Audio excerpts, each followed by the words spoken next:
Welcome to Northwestern Voices podcast. I'm not your host, but this week I am interviewing the host, Mr. Zach Johnson. Great to be here. Thank you. I appreciate you being on this podcast. It's been so long since we've been trying to get you on, and you finally agreed. I appreciate you being here. Yeah, well, you live such an interesting life, and you started off in Stillwater, Minnesota. Is that right? Well, I started off in Sacramento, California, and then Menominee, Wisconsin, then Duluth, Minnesota, and then ultimately Stillwater, Minnesota. Oh, wow. Yeah. Wow. You were in Stillwater from age what? Fifth grade, so I guess that would be, 11, 12, somewhere in there. Okay, so the formative years. I suppose so. Mm-hmm. Yeah. So what's it like growing up in Stillwater? Stillwater? The birthplace of Minnesota. It's really a nice town, actually. I mean, it's very scenic. It's got a great river, the St. Croix River. It's the boundary between Minnesota and Wisconsin. I went to public schools. I went to the elementary school there, Oak Park, which is now closed. And then I got to go to the Stillwater Junior High School, which was a real old building that had a tunnel that went under the street from one side to the other. And then I graduated from Stillwater High School. And so Stillwater is a really nice place to grow up. A lot of good things going on there. They have pretty good sports programs there. A lot of good people there. Restaurant scene. A lot of times people go there because they want to try to go antiquing, or they have a bridge that goes across the river. I mean, it's just it's a nice place to grow up. Yeah. They have a population of around 20,000 right now, but it still feels like a small town, or? Yeah, and it was I bet you it probably was closer to 13 or 14,000 back then, because Okay. I think they have expanded it a little bit. But then, you also have, because of where it is, that within the school district, there were lots of different townships that came into that too.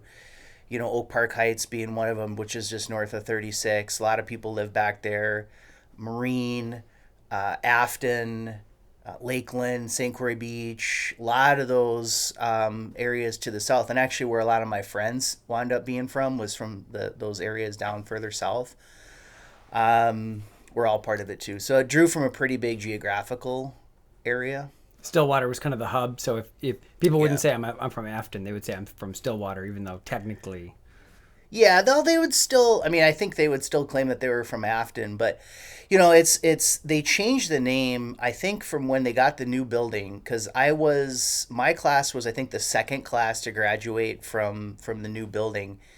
And before it was just known as Stillwater High School, and then when they changed over in 94 to the new building, it became Stillwater Area High School. So that was the Stillwater area that they were in. It wasn't just Stillwater. There was just one high school in the whole town, or there were a couple rivals, or? No, there was just the one there that covered that whole area. And, but the surrounding towns were like, North St. Paul. Sure. White Bear. You just have to kind of look at the eastern suburbs and see really what was there. But, Stillwater doesn't really feel like as much of a suburb, I think, as some other places, because it was, in fact, its own town. There's like this I don't know if it's an old wives' tale or not, but they say that at the birth of Minnesota, they call it the birthplace of Minnesota. Mm-hmm. And they said that they were given the choice between the capital, the university, and the prison, and Stillwater decided to choose the prison for economic reasons or something like that. So there's been a prison or a jail or some sort, major, incarceration facility in Stillwater since around that time. But before then, there was a lot of logging that happened in that area. They'd use the St. Croix to float these giant logs. And so there were quite a few. There were lumber barons and, railroad barons and stuff. And so there were some really nice old sort of Victorian mansions up on the hill in Stillwater. So the town's been there for quite a long time. Now you compare that to someplace like, say, Eden Prairie or something like that, which probably, going back whatever 50, 60, 70 years is nowhere near where it is now because it's all just been developed as a suburb. Yeah. It seems. And I apologize if that's not true, people from Eden Prairie, but that's just my conception of it. But it's that Stillwater actually has some very old buildings. It's been there since the 1800s. And it's so far to the east too. I mean, it's as far east as you can go, and still be in the state of Minnesota. But the nice thing about it is that you can commute back into the city. Depending on traffic, what time you're going to get there, it's anywhere between 30 and 60 minutes of a drive, and you're in downtown Minneapolis. So, yeah, it's a nice place. I'm not going to say it's not. It's a really nice place. Mm-hmm. Yeah, you feel like they kind of intentionally kept it quaint and small-ish rather than blowing it up like the other suburbs. Well, I don't know if it's a matter of keeping it that way, intentionally keeping it that way. I think it's always been that way. Okay. And the old downtown storefronts, they're old buildings, and they kind of lend themselves to things like antiquarian bookstores and boutique shopping. And, I think over time, one thing I have noticed about Stillwater that since I graduated in 1995 and every single time I've gone back is it just seems to have become more high end. Oh, okay. Like they put in some nice condos and stuff downtown, and like you go into some of the shops down there and you're like, wow, like this is kind of an incredible shop to be having in downtown Stillwater, just in terms of like the sort of like a real boutique specialty shops and things like that weren't there. I mean, we had a Rexall Drug downtown. There was a diner, actually several good diners. 4 or 5 bars or saloons that were down there. But and then the antique shops, that was the primary draw. But now when I go down there, I see that there's there's like fine dining down there now, which not really, there never really was fine dining down there. And that's mostly on account of a couple of 2 or 3 kind of people that really invested in Stillwater in the restaurant industry. Mm-hmm. And one guy in particular too, who died last year, Sean Smalley, also kind of brought a culture of restaurants and dining into Stillwater that wasn't really present there before, it to the degree that it is now. Let's put it that way. Yeah. Mm-hmm. So you mentioned a good sports scene. You went to the high school. What was the mascot for the Stillwater High School? It was the pony. Yeah. I guess if you can have Colts for NFL, you can have the Ponies. Yeah, and the Ponies. So it was. I don't know why they decided on ponies. Lumber. But they were going to stick with it, and yes, it especially I'm sure when My Little Pony came out and all that they just probably all said, "Oh, we're going to get through this." But you were all bronies. Yeah. Oh yeah. It was. So yeah. I mean, it's the Stillwater Ponies. It always has been that, and it probably always will be that. Sure. Mm-hmm. Sure. Mm-hmm. So, and you played sports in high school? You played. I did. I played. I ran track, and I played football up to my junior year. It's always been kind of a big regret of mine that I didn't actually finish off with those sports. Yeah. It's one thing that when I was, you think back and, what would you have gone back and changed? How far could you go back and think of things that you would have done differently? And definitely one of the things I would have done differently is I would have been more committed to athletics personally when I was in high school. Of course, when I was in high school, I had other interests and, not necessarily the good kind of interests. Sure. And so those kind of took over more, they took over my life more than it's like what we said. I was telling you the other day about how Jonathan Edwards defines choices as whatever, whatever desire is strongest in you at the time of making the decision. And, in those days when I was still in sports and stuff like that, my desire to, hang out, be with my friends and do all the things that, we were up to is outweighed my desire to continue to play sports. And that was as simple as that. It was a choice that I made. Do I regret it? Yes. But I mean, do I dwell on it excessively? No. I mean, I don't think you can, because everything that happened in the past brings you to where you are today. Yeah. Mm-hmm. Well, it's one of those things, you've always spoken really highly of your parents, and I'm sure they were supportive. Did they ever try to talk to you like, hey, you're going to regret this if you don't keep going with it? Or was it always kind of like, hey, whatever you want? Yeah, it's funny you asked that. Not being a parent myself, I know that it's hard to make choices, or it's hard to know how to address particular issues that you're having with children, right? I mean, who am I to really say that? But you being the father of a problem child yourself, understand that sometimes they're just going to they're going to choose the wrong thing, But we did have conversations. I think my parents leaned more towards the permissive side of things. Sure. And that was just a philosophy that they had.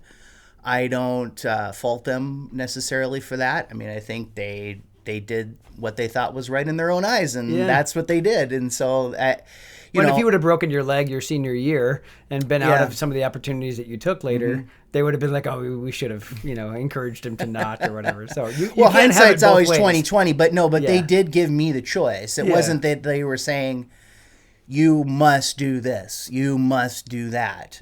It was more, we think you ought to do this, but ultimately it's your choice, which is, that's really the best you can do as far as advice is concerned.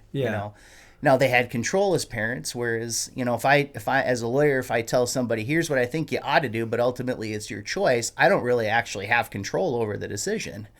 Well, you're not. Yeah. So there's no responsibility. It's not there. my decision. Yeah. But when it comes to parents but as the child becomes older, the child becomes more autonomous and starts to make his own decisions, whether they be good or bad. And there's a school of thought that says let people make bad decisions because it's the only way that they're going to grow. And I think that's probably at the core of my parents' parenting philosophy. Yeah, well, it seems like your parents really encouraged your love of sports, because it's pretty obvious if you don't have to talk to you very long that you love sports. Yeah, I do, but it's my parents really weren't the ones that were into that as much. I had a grandfather, my mom's dad, who was a big Viking fan. I can still remember going over to his house, and he had a little statue that I thought was funny. It said "football nut," and it was actually like a piece of hardware, like a nut, and then the football player on top of that, and I always thought that was so funny. But yeah, he's the one. He watched all the football games.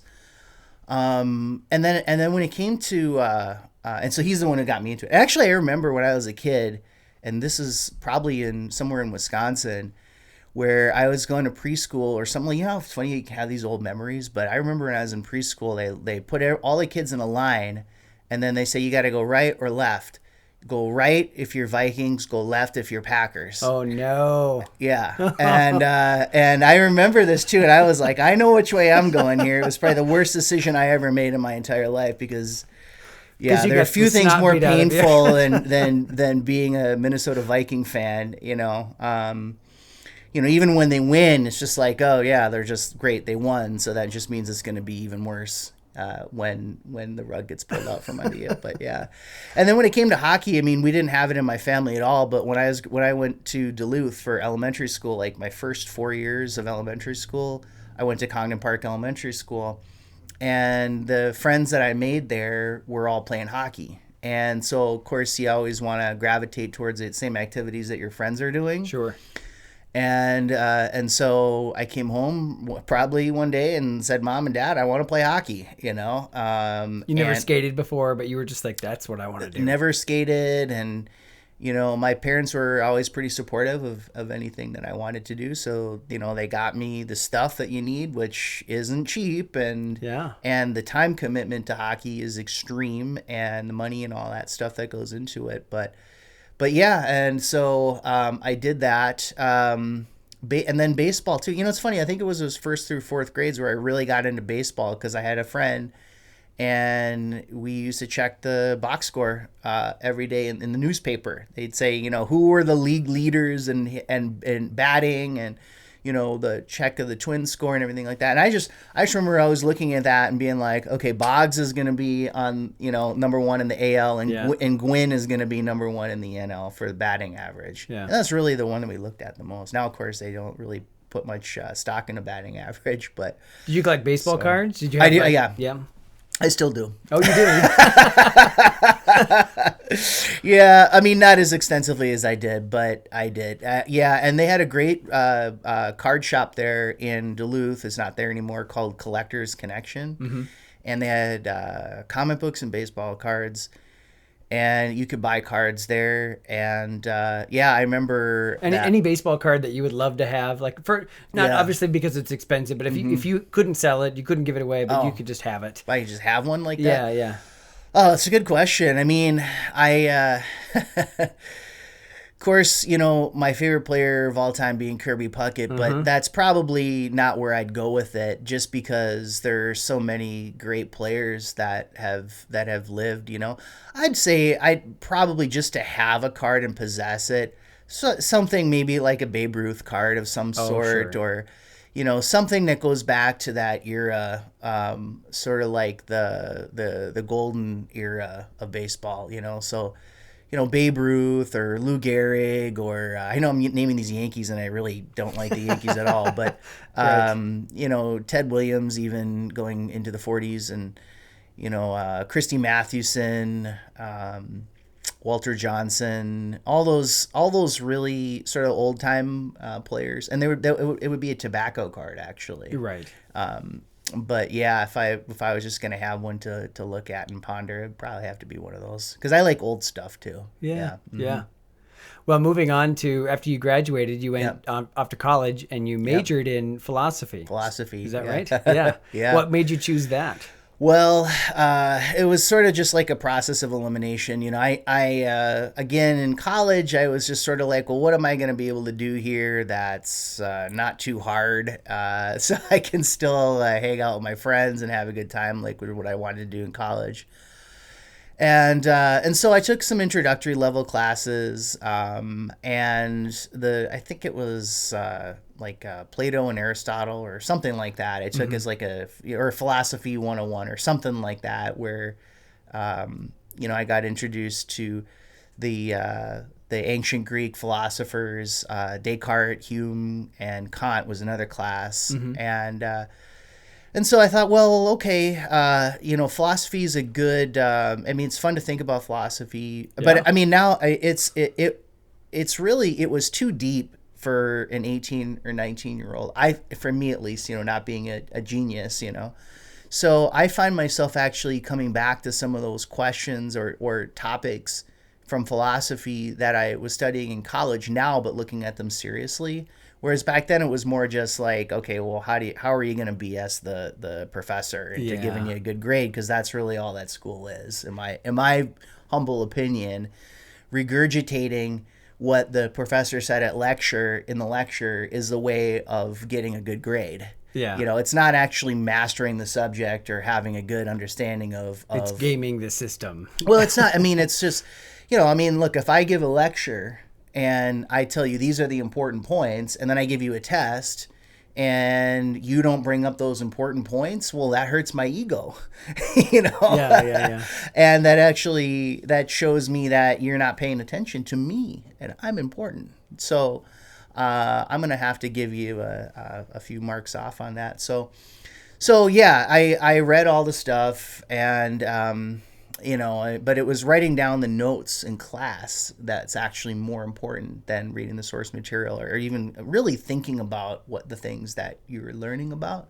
Yeah. But I like that, though, in the sense that it philosophy, like, most people don't even get exposed to it. So, right. At least I got exposed to it. Well, it has sort of a reputation for not being very interesting. I heard once a definition, a philosopher is someone who can go down deeper, stay down longer, and come up drier than anyone.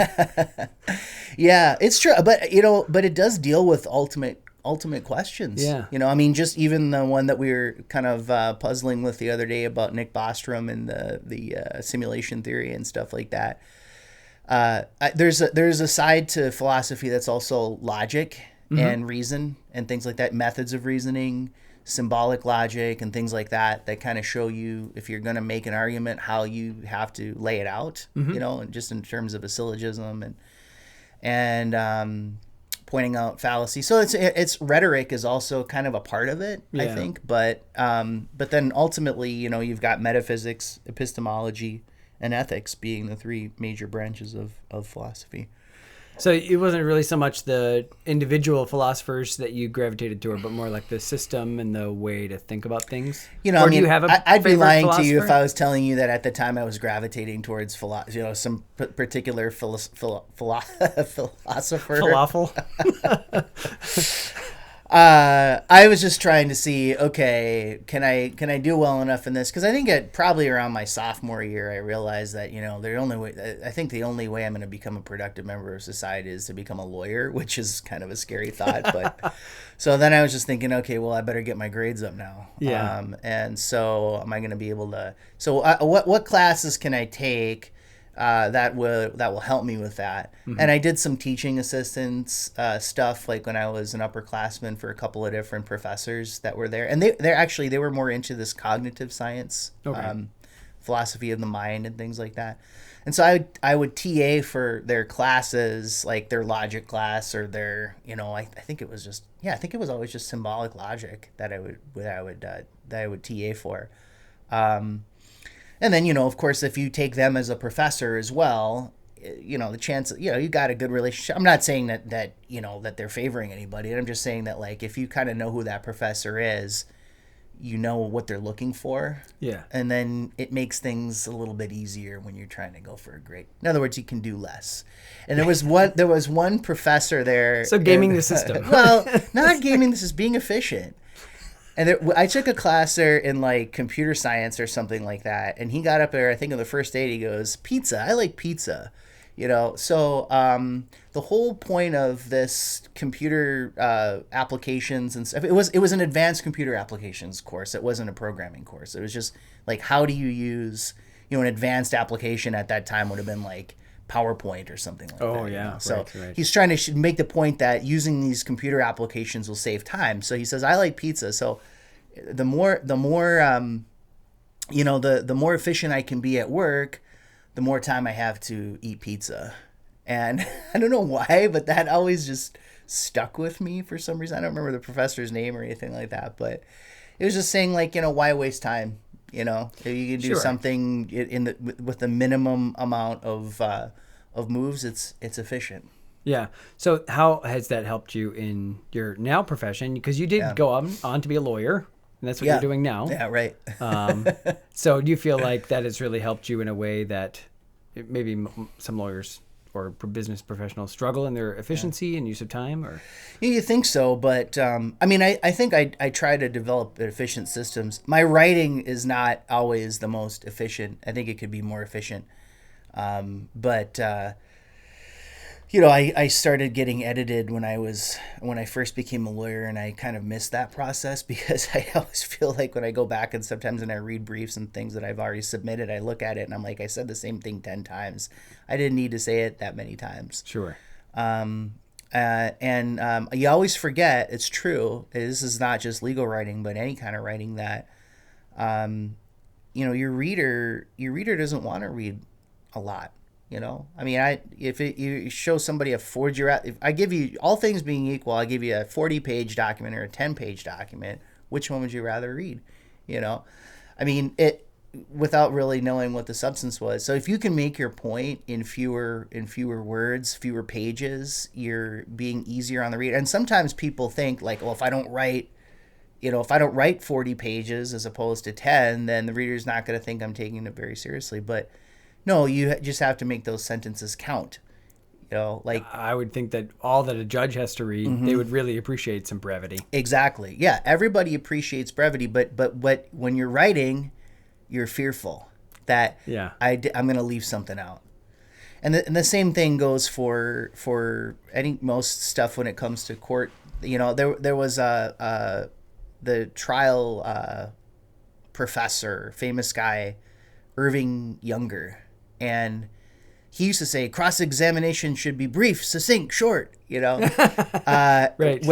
And that's probably true. I think it's much more effective to just ask a few pointed questions, because you lose the audience if you go on and on and on about stuff that they can think that they already know, when really, so it seems like more what you're doing is making a record than it is about trying to convince a fact finder. But that plays more for juries than it would for a judge. And if you're on the prosecution side, you can't help sometimes but be boring, because you need to have a legally sufficient case. So you can't leave out details. And oftentimes, like when I was trained working at the Manhattan DA's office, it was the style of some of the senior prosecutors there to do very lengthy cross-examinations, especially of defendants. Because to try to wear them down a little bit. Well, yeah, there's that, and you give somebody long enough, they're gonna make mistakes and they're gonna contradict themselves if they're lying, of course. Right. But and that's the big assumption that you have to make when you're cross-examining a defendant. You can't, unless there's some sort of strange defense there that applies, and so there really isn't any issue of fact on the defense. If a defendant is testifying and you're the prosecutor, you have to take the position that this person is going to get up there and perjure themselves and lie. So it's important to show that and point that out. A lot of inconsistencies in their statement, making them say the story again, tell the story again. There's another famous story about a trial that happened in New York that related to the burning of a clothing factory. And the defense strategy was simply on cross-examination, was just to ask the witness to tell the story. So she told the story, and then he said, well, tell it again. And the witness told the story again. And then he said, well, tell it again. And she told the story again. But what was notable about it is that each and every time she recited the story, she used the exact same sentences, the exact same words, the exact same intonation. And what it was is that she had been fed that story and she had memorized the story. And the point that he was making to the jury is that she's not testifying from memory. So it just depends. You have to think a lot about what your strategy is, and then tactics when it comes to trial, and things change all the time, and you have to be able to make adjustments. Yeah. So I'm getting from this that's not maybe your favorite part of being a lawyer, is the cross-examining and the kind of back and forth during the trial. Is that what's your favorite part of being? I don't know if I have a favorite part. I mean, it's all so good, Sure. There's nothing wrong. Nothing bad. Yeah. It is fun. I find it to be the most satisfying when I can win stuff on paper. Sure. Getting things dismissed on paper with a judge, outworking the opposition by doing more research, by more carefully studying the evidence, and things of that nature. Yeah. Because it's better to avoid a fight. It's like if the case winds up going to trial, it doesn't matter what kind of case it is. There's a chance you can lose. And so even if you've got a strong case, it's happened before. So much better if you can prevent a trial from happening by showing, I always say it's so analogous always to poker. It's like you got a strong hand, right? You get the other side to fold. That's better, than actually having to really test the strength of your hand. Yeah. Against the other, because you may think, okay, I've got, full house 3s and 10s or something like that. You don't know what the other person has, but if you can show them the strength of your hand, if you play open-handed, always keeping a few surprises or aces up your sleeve or whatever, but when they see that, then they know that they can't beat it. So they're either going to have to bluff you or improve their hand through luck or something like that, the luck of the draw, they say. And most of the times lawyers aren't comfortable doing that. And it's actually because their clients are the ones who aren't comfortable doing that, you know? Right. And if they advise them well, they'll usually tell them to try to come and negotiate before it gets too bad. But no, I think my favorite wins are the ones where you just get a case just dismissed, or you win on a summary judgment or something like that, based on writing. The best battles are the ones you don't have to fight. Exactly. Yeah. And there's actually a saying. It's like it's written on a piece of paper that's right behind Caleb's head there, but it's like the battle is won before it's even begun, or something like that. Yeah. By Sun Tzu. He said that. Sure. Something like that. Yeah. And the Art of War, or something like that. It's some saying in the Art of War, but it's behind that calendar. But it's I think what it's saying is that it's going to be when the sides come up to up to the battle lines, the outcome is going to be it's going to be determined by the amount of preparation that you did for that battle. Yeah. And then also who the people are that are controlling it, and their capability to make adjustments. But all those things are there at the start of the battle. Those abilities, proclivities, and strengths, weaknesses, and all that stuff. It's all just potential at that point. But when it actually gets tested, the outcome is exactly as it was going to be. There is no ability to alter the outcome at that point, at any point. So it sounds like the ability to do something like that and kind of see what the point is more intuitive than it is taught. Or do you feel like, almost anything can be taught, but do you feel like there is sort of an intuition, or there is sort of a personality that lends itself more to law? Or do you feel like does it take a certain kind of person to be a lawyer? Well, it's two different. It's like who can be a lawyer and then who can be good at it. Sure. Right? So who can be a lawyer is anyone who has the ability to put up with a lot of nonsense for long periods of time, and just doesn't throw up their hands in frustration or disgust at any stage of the game. Because when you come, even from before you go to law school, you got to take a test, the LSAT test, that has to do with logic games and I think vocabulary, something like that.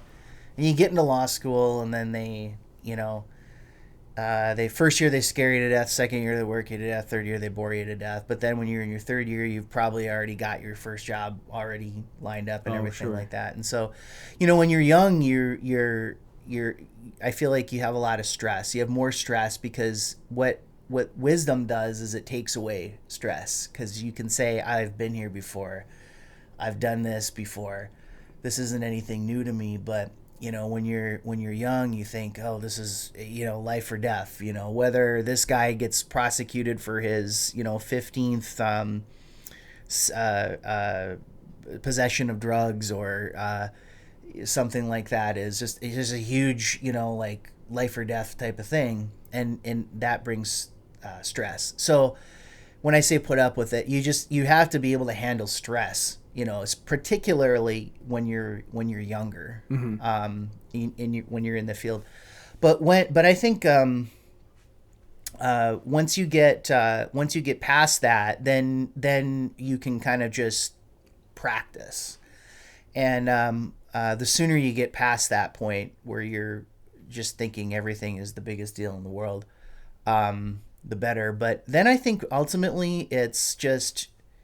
You really, if you want to be good at it, I've never met a lawyer who is not detail oriented, and that's the most, I think, important skill or trait or characteristic of a lawyer. One that's going to emerge time and time again throughout your career. There was a lawyer when I worked at Sherman and Sterling in New York.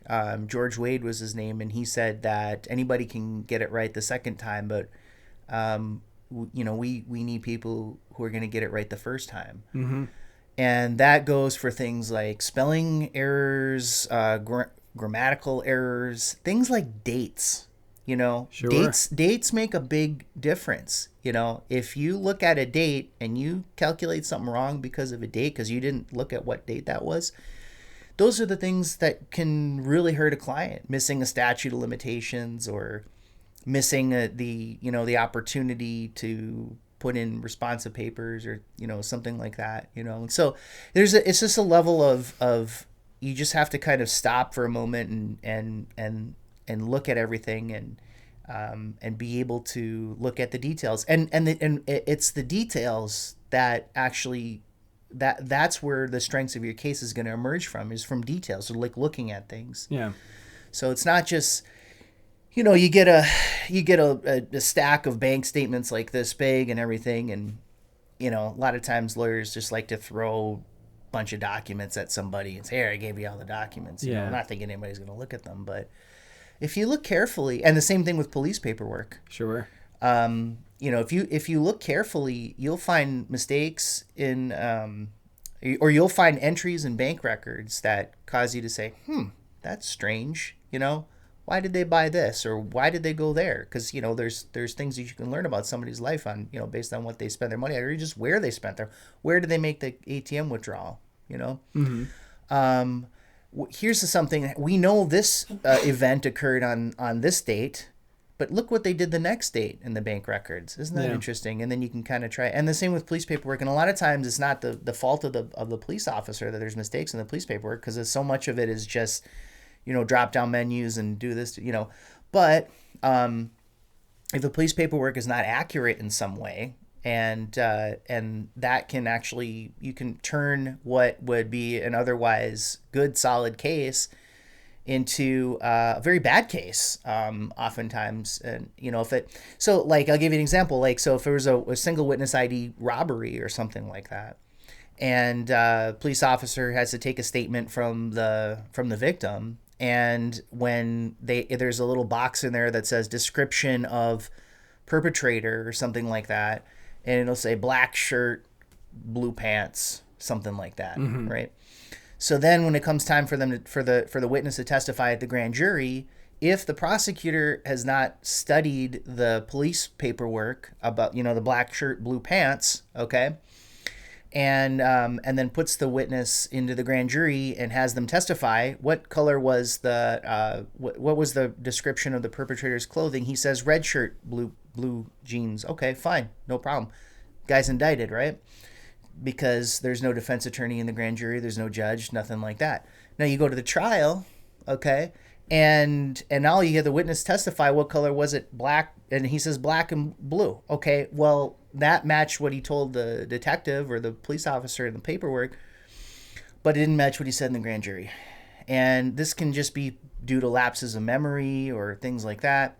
Or it could be that it could have been the opposite, that he said red, he could have said at trial red and blue, and then when confronted with the police paperwork, he said, "I never said that."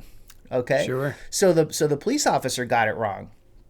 So now when he's testifying, right, now the defense attorney is going to paint him as a person who does a sloppy job. He can't even, this is a very important detail. What color clothing was he wearing? He's either going to have to swear that the victim told him it was black and black shirt, blue pants, in which case that discredits the victim, or he's going to have to say, you know what, no, I wrote that down wrong. So I'm not a detail-oriented person. Yeah. So that's why it's so important for when you're preparing a client, or in the case of a prosecutor, a witness for trial, to review all the paperwork very carefully, to take care of things like that before they become bad. And they can become bad, and people have won or lost cases on less than that, what I just described. Yeah. But it sounds like you learned a lot of this detail orientation from Manhattan, like you said, which I think most people in the United States feel like that's kind of because of sitcoms and not sitcoms, but mm-hmm. television dramas and things like that. They kind of think of Manhattan DA as sort of like the top, right? Yeah. And there you were. And it was, it was. Yeah. What's something that is true about, say, the Manhattan DA's office that maybe most people wouldn't think, or they'd think differently about it because of television or movies or whatever? I mean, it's a good question. I think it's just the culture there was, at least now, and I only worked there from 2001 to 2004 or so. So it was like 1, 2, 3, like about 4 years, 4.5 years, something like that. But it's just the spirit of camaraderie there is really strong, and everybody was always willing to help others. I mean, like you mentioned, like TV Law and Order was based on that office, and the Sam Waterston character in Law and Order was based on an attorney named Tom Shields, who I got to know pretty well over at the DA's office. He was a famous homicide prosecutor. There was another homicide prosecutor there by the name of Carrie O'Connell, who I learned a ton from. There were so many people there. Steve Cronin, John Hogan, Chris Beard, all these people had extensive trial experience, but it wasn't like, so like if just contrast that with like, say, working at a huge law firm in New York, which I also did. Mm-hmm.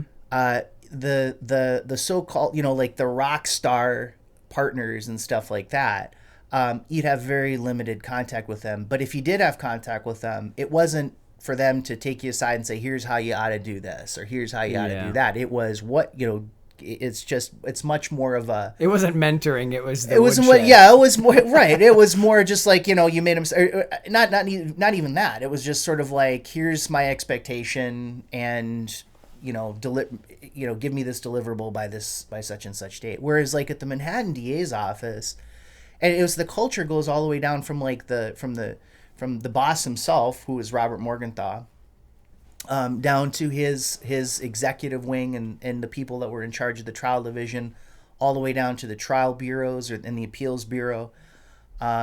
Your bureau chief would always have time to talk to you and get to know you and talk to you about your cases. And that was my experience. You could always go and talk to the people who are 2-3 steps above you. But it wasn't even that. It was also just people who were like even on the same, basically same level as you, or just a couple years, 2-3 years ahead. It was always just like, how are we going to get this done for the people? There's the people of the state of New York. And they would help. They would always help you. They'd encourage you. Sometimes they'd even, a lot of times they would even just go to your trial and like sit in the front row and offer you advice and pointers as things were going on. So that's not true of every DA's office or now, but at the time that was really helpful. Honestly, I don't know. Because I don't know what other DA's offices are like. I worked at the Philadelphia DA's office when I was in law school. Okay. I did an internship there. Mm-hmm. And I mean, they have two very different philosophies of prosecution. At least at that time they did. Now I have no idea what's going on now. Right. But now we're talking about back in the late 90s and early 2000s, where there's a Manhattan DA's office for all felonies, and at least it was domestic violence cases, and I think there was a couple other, maybe one other kind of case, misdemeanors, that you would take the case from the complaint room all the way to verdict. This is called vertical prosecution. Whereas, in Philadelphia, they would say, okay, you're assigned to write complaints today, for a month. You're going to be just doing nothing but writing complaints. Your next assignment is going to be the next month, where you're going to be sitting in the calendar, working the cases on calendar. And then eventually you'll get to the point where you're doing nothing but trials. Yeah. So there was always a little bit of a disconnect there. So you'd get these cases the night before, and you got to try them the next day. You'd hope all the officers would be notified. Yeah. You'd meet them that morning, in the hallway or wherever it was convenient. And you'd try to do some prep maybe the night before, but it wasn't the same. It wasn't. There wasn't as much care put into it, I think. They were kind of hoping that your skill would carry you a little further than your research. It was just a way. It was just a way of dealing with volume. I mean, honestly, because in these two cities, there's a lot there. At least then, probably there still is, but I mean, I think there was a period of time where there was crime had gone down for, a significant period of time, but it's that you have to keep the system moving, Right. And so it takes more time to do it vertically. But it was a better way to develop as a lawyer. Yeah. Well, it seems like that's kind of the top of the game, really exciting. But then you obviously didn't stay there because here you are in Park Rapids. So what brought you to Minnesota and to here? Why didn't you go back to Stillwater? Actually, when I came back to Minnesota, I had really no idea where I was going to live. I had, as I said, I worked at the DA's office. I had worked at, one of the biggest law firms in the world. And I had started my own law practice with a friend and partner back then named Matt Galuzzo. So I kind of got used to doing more of the, independent thing, because I think we did that from 2009 to 2016, so about 7 years or something like that. Okay. Yeah. Becoming your own boss, and that brings its own stresses as well. Mm-hmm. But, I had always kind of wanted to, in the back of my mind, I'd always kind of wanted to move back to Minnesota, just for a variety of different personal reasons. I never felt that I could. And then, they had, my mother did get sick back in 2015, and so I was coming back and helping her with some of the things for that, and I just kind of made up in my mind, there's actually nothing that stops me from doing this, even though I was a little bit older than most people are when they make a big move like that, because I think I was like 38 or 39 at the time. Sure. And but I just felt that I was kind of in a rut, not as much like professionally, but probably professionally too. Yeah. As I was in my personal life when I was there in New York, and I just didn't desire to live in New York anymore, and it's just sort of like what we were saying, I was saying before about the desire to leave outweighed the desire to stay, and so I made some choices that basically led me back over to Minnesota, and I made a decision, and so I came back. I didn't have a job lined up or anything like that, and at the time my dad had a condo that had happened to be vacant down in St. Paul, so I went down there and put my resume out on what's called Bench and Bar. It's like a trade publication for lawyers, like a law trade publication, I guess you call it. Craigslist, yeah. Well, it's a paper magazine, actually. Okay. Yeah. And then I got a call from Rogers Lawn from right here where we're sitting right now. And I had never even heard of Park Rapids before. Because when I was a kid, like I was saying, Duluth is where, like what my mom, her parents lived about like an hour or so west of Duluth. And so when I thought about going up north, I always thought about, going to Duluth or the North Shore. Sure. I never even realized that there was a whole western side to the up north thing. And so, but again, I just kind of got this thing in my head of like, this is a novel idea. So let me just go and look and see where this is, just for fun, see where that is. I looked at it on a map. I was like, where is that? And I looked kind of around, and I saw, there's Bemidji is close, and everything. And then Roger actually called me. Like, it's, I was sort of like, it wasn't just like, send me a resume or an email or something. It is like, I got, like, the phone was ringing. Like, I picked he up wanted and go, you. This is Roger's on, yeah. Yeah. And so I appreciated that. Yeah. And then, as I was weighing it in my mind, I had been in St. Paul for, I guess a couple of months or, something like that. But, I mean, no knock on the Twin Cities, but I had been living in New York City, for 16 years or so. And in my mind, this was, Minneapolis, St. Paul and stuff like that. It wasn't a city to me, because it just didn't have the... If you're going to live in a not city, you might as well live in somewhere rural. So I always, and I've always been attracted to like extremes. Okay. So I thought, okay, well, if I'm not going to be living in the extremely, most urban area, maybe I should go the complete no one other from extreme. Alaska is calling me. Yeah, so. yeah. Yeah, well, I looked at this area as being extremely rural, which I guess, because I called my friend Carl Sewell, who was, I knew who lived in Bemidji at that time. And when I was considering taking this job, I called Carl. I said, do they have internet in Park Rat? 2016. It's like, yeah. That's how we got it in naive 2014. I thought about it. Yeah. So that was my thought. But, I came up here and I got to meet Sarah, Roger, especially, those two. And I just, there was a really good connection there. Yeah. We stayed at the Pine Cone Lodge out kind of, I think it was on Little Sand or something like that as you go out past Zorba's there. And my mom and I did. And I had my little dog at the time. And I just thought, what, why wouldn't I do this? Yeah.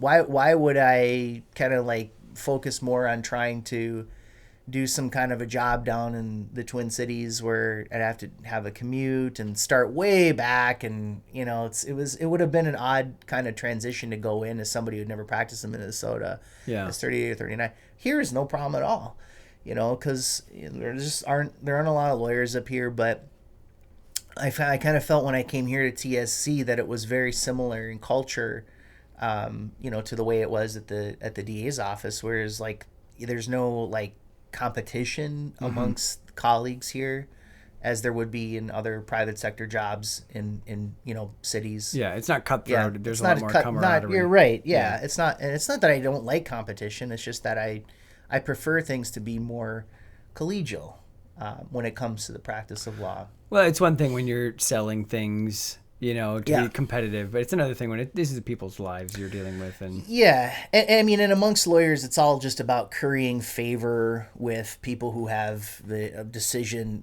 ultimate decision-making authority over whether or not to give you a promotion.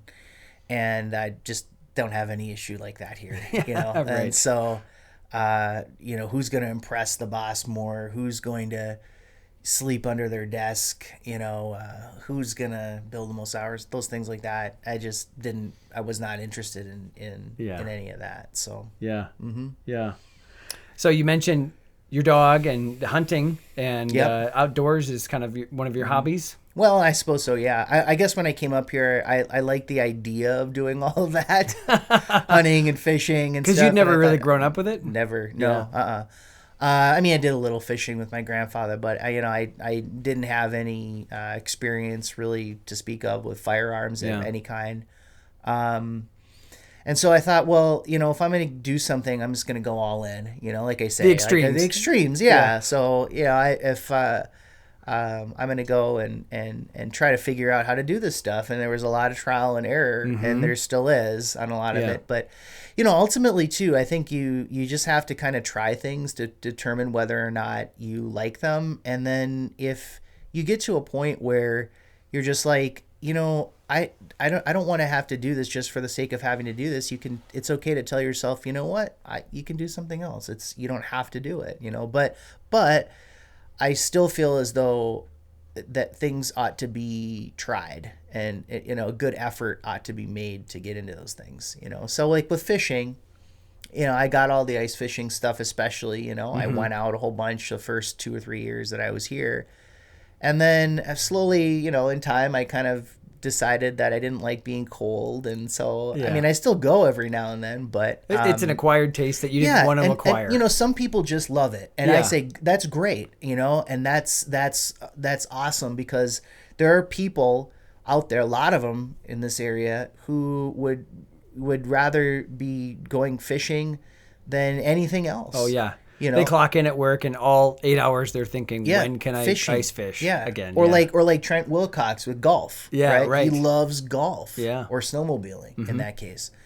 But how are you going to find out what that is for you unless you try different things? Sure. I think fear holds people back a lot of times from trying different things, and I think it's important to be uncomfortable and try, just experience it a little bit. You never know what you're actually going to like or dislike.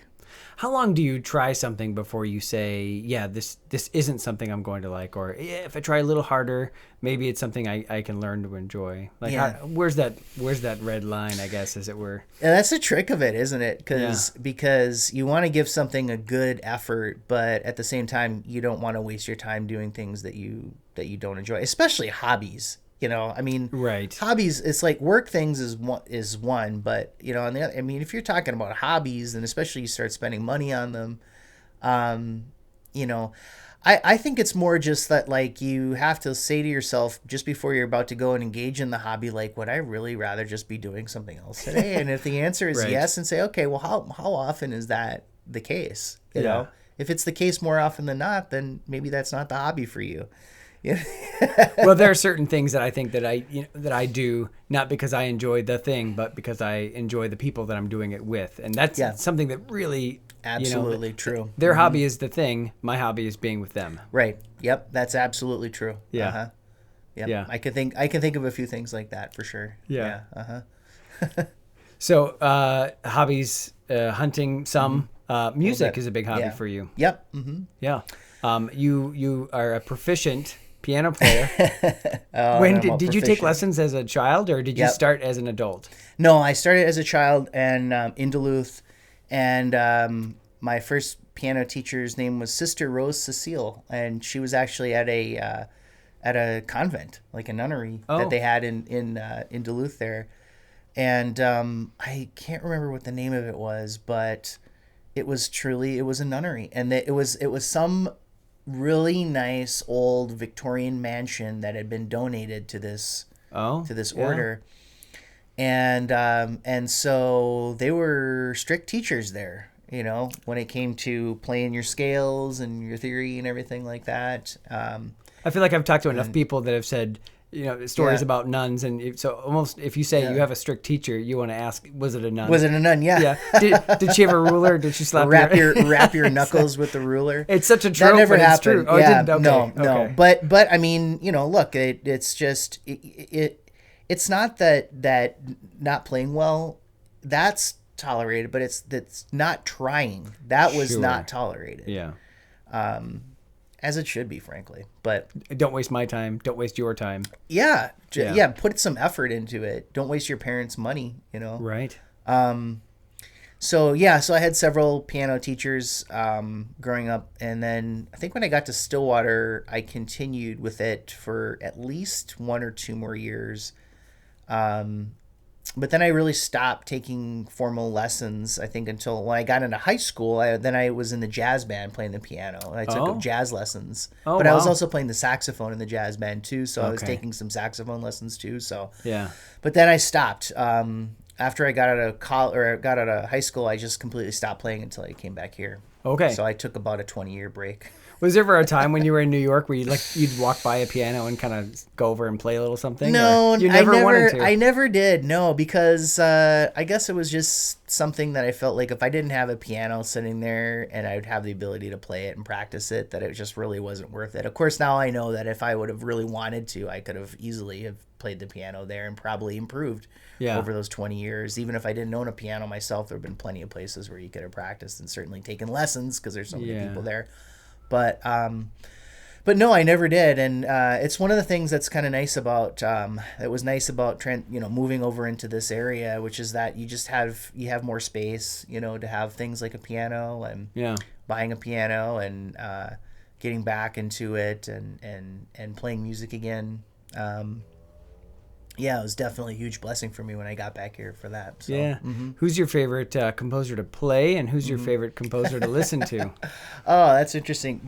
Piano only, or are we talking? Well, I mean, you could say saxophone for playing. Well, no, I saxophone. So generally piano, but as far as composers you like to listen to, anything. I think I really like to study Bach, but I don't really enjoy playing it as much as like something like Chopin, like the certain pieces of Chopin are you have the ability to play them because they're not just too extremely difficult. So it's not Liszt or Rachmaninoff. You're just like Chopin. It's pretty. Well, but some of that is really for sure is at that level of Liszt and Rachmaninoff. But Like Aeolian harp. Chopin, he's just got this way, and well, as I went out with my mom and my brother when we saw all this Chopin stuff, saw performances and everything like that. But they say that is this great artist could just the uniting quality of any great artist is that they're sensitive, and I feel like he was a very sensitive person, and it comes through in his music. Yeah.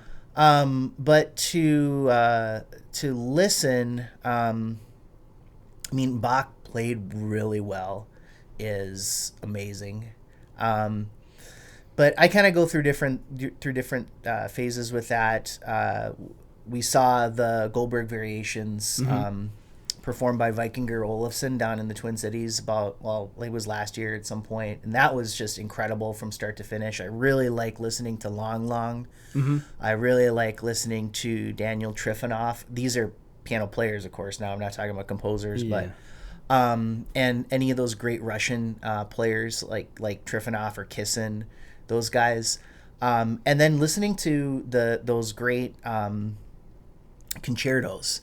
But the one I've been listening to a lot recently is the third concerto by Prokofiev, especially the third movement, and especially played by somebody like Trifonov, who's just got that incredible skill and ability to be accurate in the midst of just chaos, with his intensely emotional playing. That's really what it's all about for me as far as being a connoisseur of music. Yeah. My daughter was in a piano competition, and it seemed like the people that were really serious about winning would always pick really complicated pieces. Right. And I wish I could remember some of the composers, but one was a Spanish composer, and to me it sounded like cacophony. It just was so chaotic. Yeah. But it was complicated, and so she did well. And with good. So then it's like the question: what makes good music? Yeah. Okay, this might take skill, but it's not really nice to listen to. It's almost like an acquired taste. Whereas you start playing Clair de Lune, and very few people are going to be like, I don't know. It's not my thing. Like, it's just so beautiful. Yeah. So, any artistic expression, right, is you can tell what's good and what's just noise, Can you? That's my question. Well, I think you can, but like again, I think it comes back to the question of sensitivity. Can you identify, as the listener, with the particular thought, feeling, or emotion that's being expressed in the music? And just like life, it's not always perfect and harmonious, and like say listening to like Goldberg Variations or something like that, where everything is very neat and orderly and everything is just where it ought to be, and you can look at that and you can marvel at that as a technical achievement. And if it's played well, and this is like at the high end of playing, where you can express all the different thoughts, feelings, and emotions that you have as a person through Bach's music. If you're a good player. But what makes you a good player is not being able to play the notes, because there's lots of people out there who can play the notes.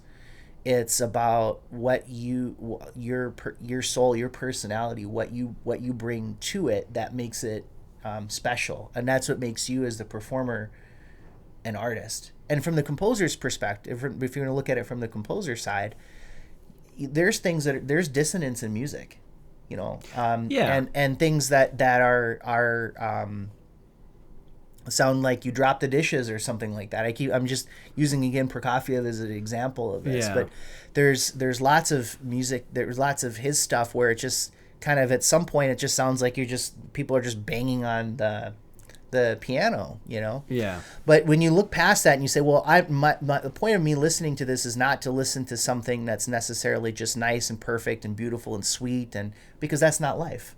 Life has got a lot of different sides to it. There's a whole spectrum of life. Some things are very good, some things are very nice and sweet and happy and everything like that, and then there are some things that are not so. And I don't think it does us any good to avoid or at least just kind of put our heads in the sand and say these things don't exist. And if they can be expressed through music, you can identify with the artist. And I think that's ultimately what it is that if you have that connection with the artist, because you can identify with what he's done. He's composed this crazy piece. I can see what he was thinking there. Or the performance, I can feel what the person is feeling. He is doing a good job of conveying his feelings and thoughts and emotions through the playing. And I have that sort of emotional connection with the person, that sort of bond that goes through time and space and everything like that. That's good art. And so you don't feel like art has to highlight or accentuate the beautiful. It can talk about the uglier sides of life. But then, of course, there are some art that really highlights and accentuates and tries to convince us that the dark sides of life are beautiful. Yeah. I mean, I think if the message behind the art is ultimately a negative message, it could be a negative message in a lot of different ways. I mean, could be, you could have a nice song that was written in a major key, with traditionally written and everything like that, and but the song is about the how Germany is going to conquer the world or something like that, right? So it's not the music itself that is at fault. It's the heart of the artist, But that's why you can also sometimes look beyond what the message is and just appreciate the music itself for what it is. If it expresses an emotion, you connect with it, then it's worthwhile to you. I think that how we find that people are remembered in art is simply numbers. It's that there, thousands, if not millions, of people have heard Mozart as opposed to somebody else that was a contemporary of his. Mm-hmm. Why is it that Mozart speaks to us, but somebody like Clementi, who a lot of people know from that era because they play the piano, but if I made a reference to Clementi in just a sort of a normal conversation with somebody, most sculptor? of the time I'm going to say, like, what are you talking about, Clementi? The race car driver. If I said, oh, this guy's a little Mozart, they'd know exactly what I was talking about, sure. right? Yeah. So I think, and sometimes that's because people are told what's good. Mm-hmm. Okay, but that's also, again, it kind of relates back to this idea of hobbies, like fishing. Like, you're told that's a great thing to do. You're really out because so many people enjoy this, but if you don't enjoy it, then you give it a try. Let's like the same with music, right? Somebody could tell you that this particular composer is one of the best composers ever. And you could listen to it and give it a fair shake and say, you know what, I just don't like this. It doesn't make that connection with me. But I think what's inexcusable is just not even listening to it. I mean, if it's got the consensus that it is great, there's probably a reason behind it. Well, I mean, not to get into it too much, but there are certain types of music that it feels like, people enjoy it, but not because it's art. Mm-hmm. Like acid rock isn't necessarily because it's art, but it's more just like it brings out this emotion in me that that I want to feel this right now or whatever. Yeah. For example, I'm just saying there are, it seems like parts of art form that are, the message, it seems like is almost lost in the agenda behind it. Yeah, a lot of times I think the message is the point. I don't know. To me, if a piece of music is worth listening to, if it's played well, and it's original, or in the case of composition, if it's composed well or is composed to my liking. There's a difference between also what sells and what's popular and and what is good. Yeah. So of course, it's much easier to make 30 movies based on the Marvel IP than it is to make 30 original movies with good stories. Yeah. Well, there's certain songs that were really popular in the 90s that you never hear on the radio. And then there are some songs that were popular, and is a one-hit wonder, and they're still played. Well, and you say, well, why is it popular? Okay, maybe is a song like this. I was just thinking of one off the top of my head. There's a song about driving by Ludacris. It was like, "Move, get out of my way," And a lot of people hear that song and they're like, "Yeah, that's how I feel when I'm driving. I'm stuck on the freeway. I'm like, move, get out the way. Yeah, I like this song." Okay. Yeah. Well, okay. Is that really? Are we really talking about music at this point, or are we just talking about like I just like this piece of popular culture? Because I have a real shallow understanding of music. Like I'm not going to sit there and say, yeah, good. I can vibe with that, whatever. But that's not the same thing. As soon as you say it's shallow, that's not a serious discussion about music. But then we're back to the elites defining what's good and what's not. Because as soon as you say, well, that's a shallow understanding. Well, if you can tell, if there's somebody out there who says, you know what, I listened to that song by Ludacris, and because I can tell that he was trying to speak to me about something that was happening in my life, and I really enjoyed the beat and the sampling and everything like that, that's fine. I mean, I accept that. I'm not trying to say that you couldn't like something like that. That would be impossible for you to like something like that. Yeah. But for whatever reason, I just don't think that's the reason why people like that song. I think people like that song because they like to drive around and blast it when they're stuck in traffic and be like, yeah, get out of my way while I'm driving, The same thing goes for like, I think, there's a lot of rock music that's like that. Yeah. There's just more of the message that whatever that message might be behind the writing and stuff like that people identify with, and if it's got a good hook or got a something it's catchy. There's another term that goes more into the realm of pop music. But again, there are songs that were catchy at the time, but they're just not played. Like, they don't have that lasting value, and it seems like there's something in us that recognizes, there's value here, even decades later. Whereas that's not true for every song, even really popular ones at the time. Yeah, and again, I think it has more to do with the numbers of people who were truly affected by it. Like where they had that connection, like in their heart with listening to the music. Not an intrinsic, objective value. I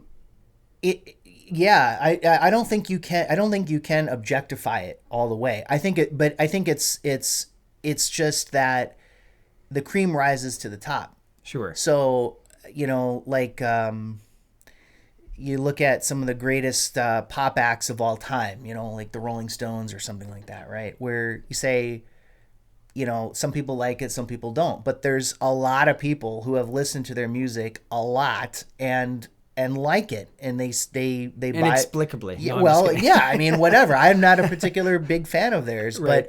but I mean, it's because they spoke to the people. Yeah. Because ultimately, like, you can say, okay, I like whatever XYZ artist that's popular right now. Right.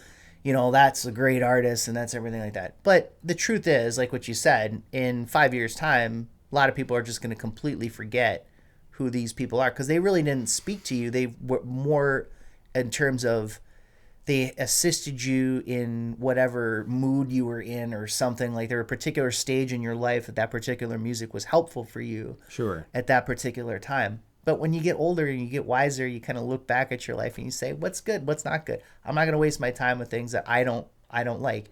But if my interests happen to align with the consensus on a lot of these, let's say, classical composers, I think there's something to it. But can you really objectify it and say, well, Schubert objectively is a better composer than like Schumann or something like that? Well, I mean, you can't really, how are you going to judge that, I mean, ultimately it is a giant popularity contest. But I mean, could you say, but Schubert was a better songwriter who understood music better than Jack White? You know, I mean, that's a tough question too, because Jack White is a performer. You know, Mozart was a performer. Well, he was a performer, but he's not known for his performances as he is for his composition. That's probably true. And I saw Jack White play at Radio City Music Hall, and you know, he put on a good show. I mean, he exuded rock star. Sure. And so now, am I going to, when we're having a serious discussion about music, it's hard to compare across genres, that's for sure, you know. Yeah, that was not it wasn't necessarily fair comparison. I mean, you can compare Jack White to other people from a different style and everything like that. But, you know, when it comes to so you say, well, what's your favorite kind of music? Well, classical or rock or whatever it may be. You know, that's how you're kind of self-select in terms of what you pay attention to or what you listen to. You know? Well, then I'm guessing if you put it on a graph, it would also correlate to what you were listening to when you were 15, 16, 17, Absolutely. 18, 19, and 20. Absolutely true. It's like that's when you get dialed in. You're locked in. Yeah, those years, you know, then when you're in high school, because you always think back, or at least a lot of us do, kind of looking back at nostalgia and say, you know, those are the glory days, right? Yeah, and what was the soundtrack of those times, and what bands were you seeing back then, or what were you listening to at that time? And yeah, so I think a lot of that also is just nostalgia too, more than anything, because it just sort of brings you back to that time.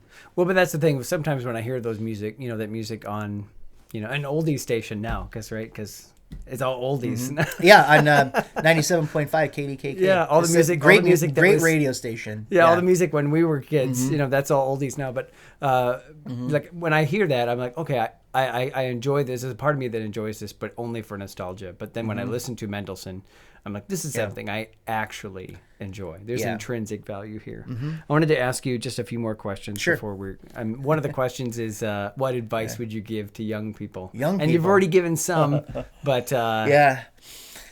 Wow, it's a really tough question. How much control do I have over the young person? Well, so that's an interesting point. Are they going to listen to me, or should I be giving advice like to people who are not going to be listening to me, or should I be giving advice to people who are actually going to follow it? Well, you're in a mentoring situation right now, and so there are people presumably who feel like you have something valuable to give. Yeah. So at least someone who's curious enough to listen. Yeah. Well, I would say first and foremost, do think about spiritual things when you're at a young age, regardless of what you've been brought up with. Think about what's the meaning of these things, because I think if you develop a good spiritual core, it's going to affect your life in a very positive way from the get-go. So in our case, I would say read the Bible, read the King James Bible in particular, read Proverbs, right? Study these things, study God's word, and let that actually guide your decisions in a lot of ways. You know, we just heard this guy, our evangelist at the church today, say that, you know, hold off on making decisions and take some of the pressure off of yourself and put it on God. Go to God in prayer. Yeah. But a lot of people aren't going to listen to me when I say that. I certainly wouldn't have listened to myself when I was a young person. Sure. With that kind of advice. I would have probably scoffed at it, honestly. And I think that if I told that to a lot of young people these days, they'd probably say, yeah, boomer, or whatever, you know. Yeah. But it's true that the sooner you can get into the Bible and taking it seriously, the better off your life is going to be. So I'll say that as sort of a disclaimer, because that's sort of like the real advice. Mm-hmm. But beyond that, when it comes to success, and let's just say you want to have some sort of successful career in any field, mm-hmm. I think the number one thing that people neglect is people skills. Because it's so important.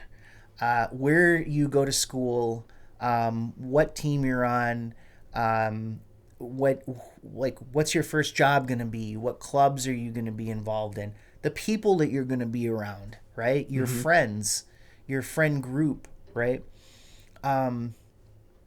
and then once you're in your job, right, it's working with other people, working with coworkers, working with clients or customers, just having social interaction with other people, but intentionally working on your people skills. You know, a lot of times I feel like today people just kind of throw their hands up in the air and they say, I'm an introvert, you know? Sure. So none of this is going to work for me because, hey, I'm an introvert. So it's a cop-out, you know?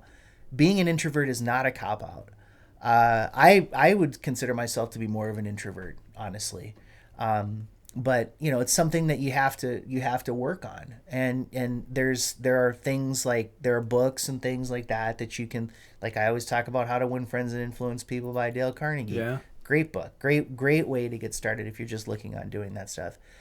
But just don't forget it, because it's you know, it's one of those old adages where they say it's not who you are, it's who you know. And I hate to say it, but it's absolutely true that the better relationships that you can foster from a younger, especially the older, you know, if you meet somebody when you're young, and you know, ultimately you craft a great friendship with that person that lasts for a long time. I mean, those are the tightest bonds that you're going to have with somebody, because they're going to trust you, and you're going to trust them. You can help them. They can help you. But just this idea that, you know, I'm gonna avoid people. I'm gonna look down at the floor. I'm gonna not go to things, not participate in things, do the bare minimum because I don't like people. That's another one that you hear a lot these days, is people just saying, "Oh, I don't like people. I'm not, you know, I'm not a people person."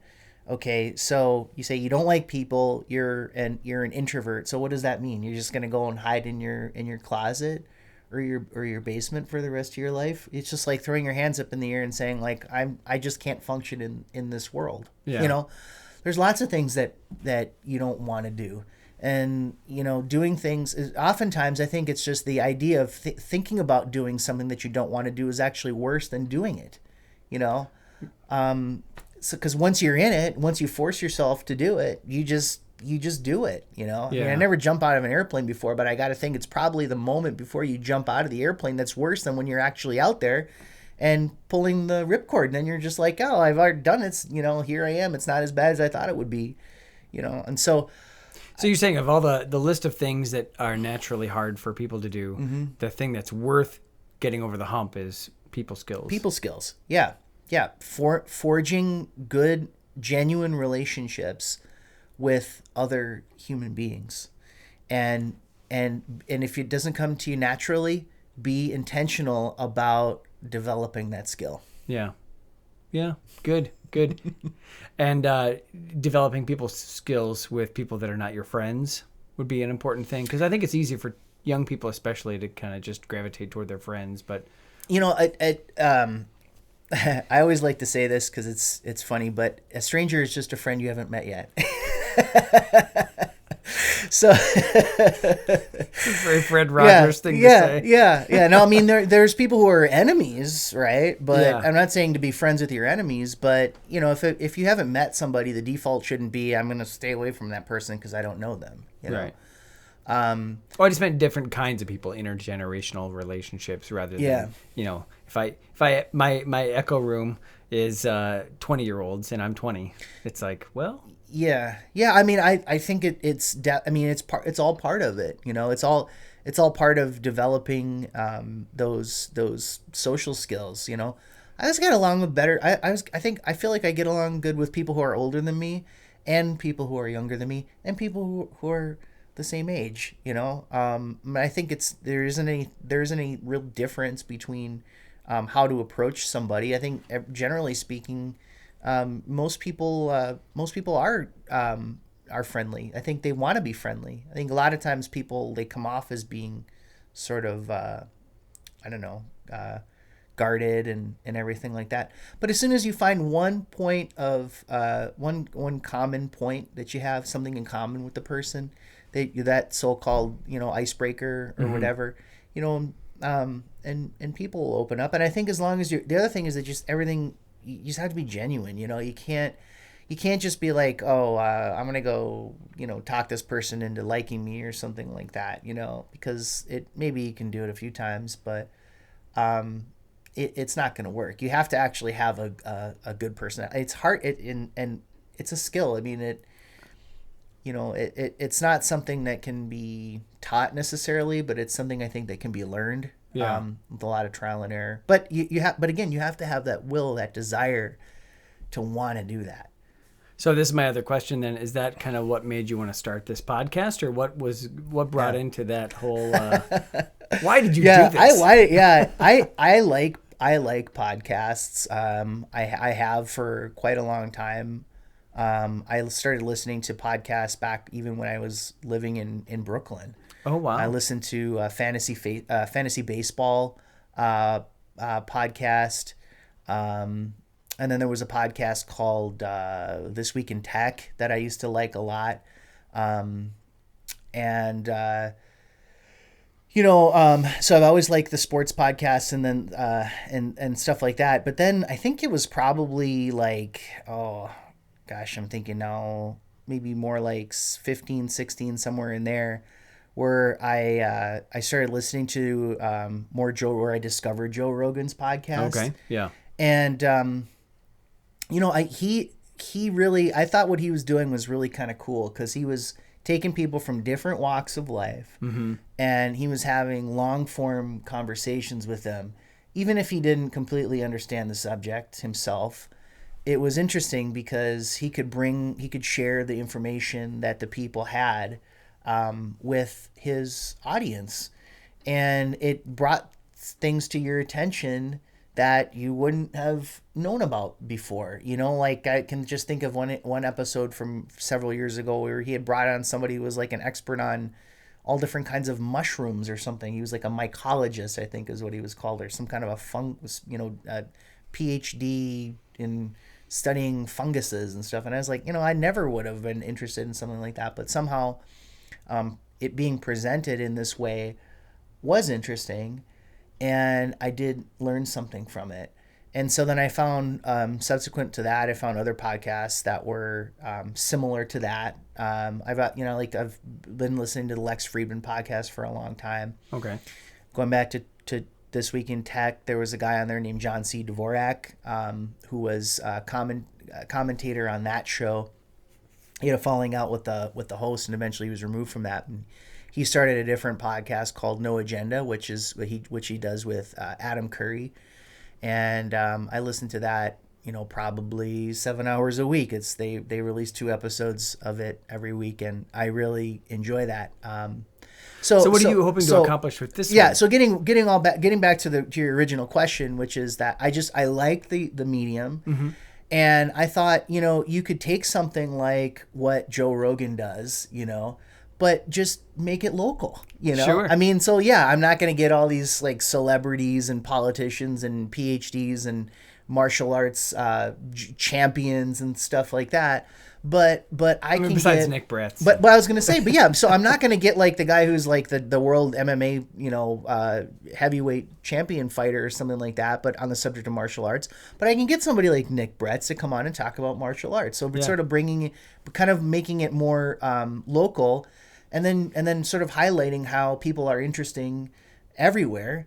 And that there are many people around this area who have things to say that are very worthwhile and interesting. And I think if people listen to the podcast who live in this area, I think it sort of will. I hope it will help them develop an appreciation for this area and the people who live here. And I got a big mouth. I enjoy talking to people, and it's just I enjoy it. It's a hobby. It's a hobby I like. yeah, it's another hobby. Yeah. I've really enjoyed your podcast. I am, to be fair, full disclosure, I'm a few behind. Because I was busy. July gets very busy for me at the church, and so but I've been trying to listen to. Before that, I listened to all of them and have really enjoyed them. I've really learned a lot about this area and interests and. It's been great so far. And I do have to say that this is the 50th episode of the podcast now. Yeah. And I would be remiss if I didn't thank Caleb, who's sitting over there, who is the other half of this. I often refer to this sort of like, this is the Breaking Bad of podcasts, because you've got this sort of like grizzled, old guy, angry. Are you admitting, Mr. Johnson? Are you admitting to something? And then like the young upstart, sort of an odd couple of someone who's been in the business now for a long time already. Yeah. Yeah. So we teamed up, and I could not have made one episode of this podcast without Caleb, who does such a great job with all of the technical things, the lighting. People can't see, but the lights, the camera, the soundboard. Him, generously allowing us to use his very expensive movie camera to do this podcast. And so it's been really great working with Caleb as a team on this. And I hope that we can continue doing it for as long as we can. Yeah. It'd be great if you would check out calebhawn.com for his videography website. And yes, that's right. Yeah. And it would be great if you hit the subscribe button if you're watching this on YouTube, to like it. When you like it and when you subscribe and when you comment, that tells YouTube, oh, people like this, and then they'll show it to more people, and hopefully more people will see it. And you can also comment about how good looking we are. And and that's Caleb. They could, yes. Caleb Hawn is the CALEBHAWN. Yes. .com, and Caleb is doing videography as well. Yeah, we'll put a link to that website on the description. In the description, yes. Yeah. We. Caleb will be putting a link to that in. We're giving him permission to put a link to his. Well, Zach, it's been a great joy to have you on your podcast, and we get to find out a little bit more about you than maybe we knew before. Yeah, it was fun. It was the hunter has become the prey, so yes. I'm happy to have been that. Yes. Well, keep up the good work. Thank you.